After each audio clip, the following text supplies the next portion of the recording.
Bible कहती है जो बातें तुमने सुनी हैं उन पर और भी अधिक मन लगाओ। कहां लिखा है ब्रदर? ये इब्रानियों की किताब 2 अध्याय उसका पहला वचन है ये, कि जो बातें तुमने सुनी हैं उन पर और भी ज्यादा मन लगाओ। क्या मतलब होता है मन लगाने का? एक दिन मेरे मन में आया कि चर्च को आज कुछ सॉलिड फूड दूं, और विश्वास कीजिए मैं स्ट्रेस में हूं और वचन तैयार कर रहा हूं। मुझे प्रभु ने कहा कोई जरूरत नहीं है कुछ नया देने की, जो पुराना सुनाया है वो रिमाइंड करवा आज। कभी कभी पास्टर्स बहुत टेंशन में रहते हैं क्योंकि हर रविवार वो चाहते हैं कि हम कुछ नया दें। मैं आपको कहना चाहता हूं कभी कभी नया मत दो, जो आपने पहले प्रीच किया है ना वो वापस सुनाओ। परमेश्वर का वचन कहता है जो बातें हमने सुनी है हम उन पर और भी अधिक मन लगाएं। इसका मतलब क्या है? जो कुछ खुदा आपको पास्ट में सिखा चुका है उसको और भी ज्यादा मेडिटेट करो। हम लोग कभी कभी नई नई बातों को सुनने के टेम्पटेशन में आते हैं।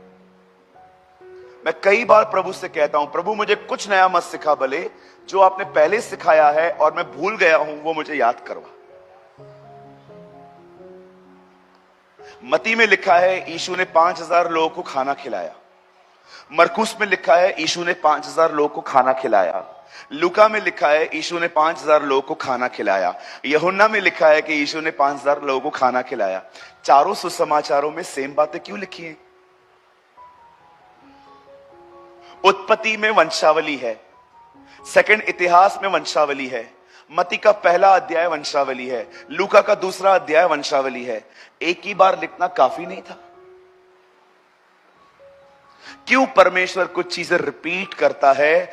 क्योंकि वो जानता है एक बार सुनने से हम भूल जाते हैं। चीजों को सुनने के बाद उनके बारे में सोचना सीखिए। इसे बाइबल का वर्ड मिला है मनन। आज बहुत सारे लोग खाने को क्या बोलते हैं उसको, एक ही झटके में खाने को निगल जाते हैं। बोलो निगल। हाँ, खाना पचेगा। आप रोटी गोल करके पूरा एक साथ लोगे चबाए बगैर, तकलीफ नहीं होगा। जो लोग वचन को पढ़ते हैं उसके बारे में सोचते नहीं हैं, वो खाने को निगल रहे हैं। कोई फायदा नहीं होगा। जब आप सुनी हुई और पढ़ी हुई बात को लेकर सोचते हो तो आप उसको चबा रहे हो, और चबाने के बाद पता है क्या होता है? वो आपके अंदर जाता है, पूरा मेल्ट होता है, उसकी जूस बनती है, और वो जूस आपके मसल्स में जाती है और वहां से ताकत मिलती है। ऐसा करो कि खुदा का कलाम इतना मनन करो कि वो आपके हड्डियों तक पहुंचे, क्योंकि चमड़ी भी जलेगी, नसें भी जलेंगी, खून भी खत्म हो जाएगा, हड्डियां कभी खत्म नहीं होती। एलीशा प्रभु में इतना गहरा गया था कि उसके मरने के बाद उसके हड्डियों में तक अभिषेक था। अमेजिंग ना? एक आदमी मर गया है, आज भी उसकी हड्डियों में अभिषेक है। आप समझ सकते हो अभिषेक किस हद तक उसके अंदर गया था। हम लोग को थोड़ा मिलता है, हम लोग का खाली बदन हिलना चालू हो जाए, हम लोग खुश, अल्लाह आज मैंने अनुभव किया। क्या वो चीज तुम्हारे हड्डियों तक गई है? हालेलुया। बदन जल जाएगा, नसें भी जल जाएंगी, ब्लड तक जल जाएगा, हड्डियां कभी खत्म नहीं होती। इतना गहरा जाओ उसके अंदर कि वो तुम्हारे हड्डियों में समा जाए।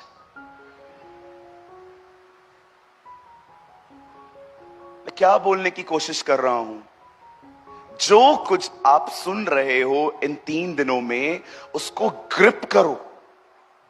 ग्रिप करने का मतलब उससे जकड़ जाना।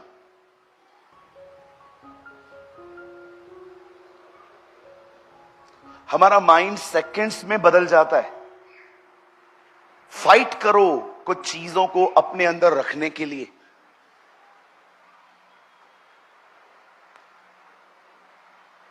सो मैनी, बहुत लोग फिजिकली यहां रहते हैं, बट मेंटली आप देखो तो वो कहीं और होते, इसीलिए वो कैच नहीं कर पाते, इसीलिए वो सूखे सूखे से रहते हैं। ब्रदर, सूखा सूखा मत रहो, ड्राई मत रहो। जब दुष्ट आत्मा एक व्यक्ति में से निकल जाती है तो बाइबल बताती है वो सूखी जगहों पर विश्राम ढूंढने की कोशिश करती है। याद रखिए, अगर आप सूखे सूखे ड्राई ड्राई रहोगे ना, डेविल बहुत आपके अंदर आने की कोशिश करेगा।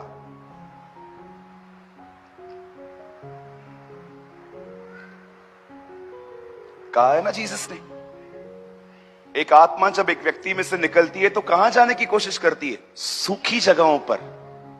ये सूखी जगहें सिर्फ वो नहीं है जहां पर पानी नहीं है, बयाबान है, जंगल है जहां लोग नहीं रहते हैं। ये सूखी सूखी जगहें मनुष्य भी हो सकते हैं।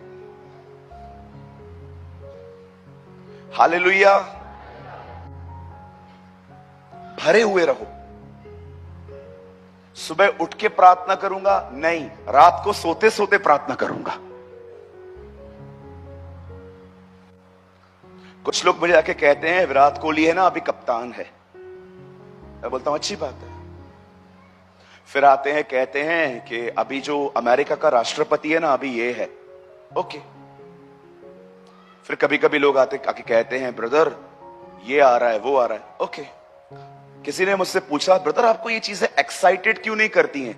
मैं उनको हमेशा कहता हूं देख, उनकी जो कॉलिंग है वो उसमें परफेक्ट है, मेरी जो कॉलिंग है मुझे उसमें परफेक्ट बनना है। आपकी बुलाहट क्या है? हम अपने यीशु की तरह बने, ये हमारी बुलाहट है। तो क्या आप इसमें सिंसियर हैं? वो लोग देखो जिन जिन के आप नाम ले रहे थे, कितना मेहनत किया है उन लोगों ने, पहुंचे ना वो लोग, इंटरनेशनल लेवल पे खेल रहे हैं ना अपन की तरह। आपको परमेश्वर ने जिस चीज के लिए बुलाया था, क्या आप वो पूरी कर रहे हैं? 4 घंटा पबजी खेलने के बाद डायरेक्ट आप दुआ में बैठोगे तो गन का आवाज नहीं आएगा तो क्या आएगा? हा? 3 घंटा तू आतंकवादी की तरह सबको मार रहा है, अंदर घुस गया है, लोगों से बात कर रहा है, तू उधर से आ, तू उधर से आ, तू इधर से आ। मेरा मन करे ना मैं तुमको धक्का दूं मोबाइल में घुस जाके अंदर। करते हैं ना। और अभी मैं आपको बोलता हूं चलो प्रार्थना करते हैं। क्या प्रार्थना करोगे? अभी तो तुम्हें मन फिराने में ही समय लगेगा।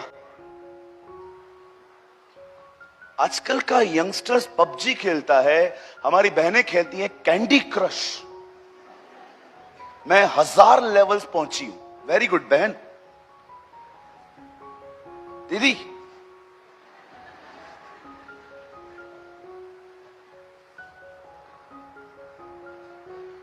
एक भाई को मैंने पूछा चर्च क्यों नहीं आए? बोला ब्रदर मैं लूडो खेल रहा हूं, मैं नहीं आ पाऊंगा।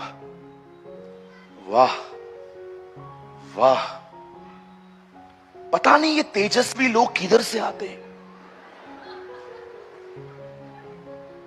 देखो मैं अपने प्राइम मिनिस्टर की एक्टिंग कर रहा हूं। हेलो, कुछ समझ में आ रहा है? ब्रदर, उसकी उपस्थिति में जिंदगी जीने के लिए बहुत सारी चीजों को लात मारना पड़ता है, ठुकराना पड़ता है। दुनिया मुझे एंटरटेन करे, इससे बेहतर मैं पवित्र आत्मा को कहूंगा आप मुझे बोर करो।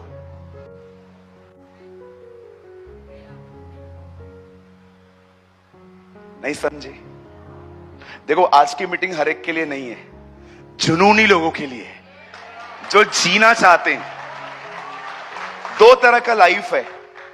एक है सब छोड़ो उसके पीछे चलो, दूसरा है सब करो तारक मेहता भी देखो, उल्टे चश्मे भी पहनो, सब करो, रविवार के दिन गवाही भी दो, झूठ बोल के पैसा कमाता हूं मैं, चलता है, ये भी लाइफ है। लेकिन अगर परमेश्वर के लिए कुछ करना है, उसकी उपस्थिति में चलना है, तो मैं आपको बताना चाहता हूं वन साइड होना ही पड़ेगा। या तो मैं यीशु के लिए जीऊंगा या तो मैं किसी के लिए नहीं जीऊंगा। देखो, मैं जुनूनी व्यक्ति हूं, मुझे उसको छोड़ किसी बात में इंटरेस्ट ही नहीं है।